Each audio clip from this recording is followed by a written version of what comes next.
It's Showtime may panibagong pagsubok hindi na mapapanood sa A to Z. Namimiss na ngayon ng mga madlang people ang noontime na It's Showtime na hindi muna mapapanood dahil nakasuspinde sila sa loob ng 12 araw.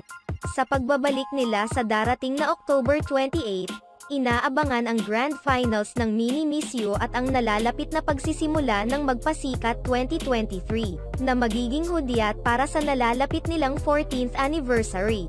Samantala sa Instagram Live ng isa sa mga host ng It's Showtime na si Teddy Corpus, isiniwalat niyang pupuntang Hong Kong ang ilang It's Showtime family para makapagbakasyon at magmumuni-muni. Sa kabilang banda, tila may nagbabantang pagsubok na naman para sa It's Showtime sa kanilang pagbabalik. Inanunsyo na kasi ang pagkakaroon ng panibagong tahanan ng Philippine Basketball Association. Formal nang ipinahayag ng TV5 President Guido Zaballero na mapapanood na ang mga laro sa Play for Play League sa A to Z dahil sa kasunduan ng kampo ng kapatid network, Signal, ABS-CBN at ng ZOE Broadcasting Network. Ang It's Showtime ay isa sa mga maapektuhan na show ng partnership na ito. Gayunpaman, tila hindi naman ito magiging problema dahil sumang-ayon naman rito ang ABS-CBN.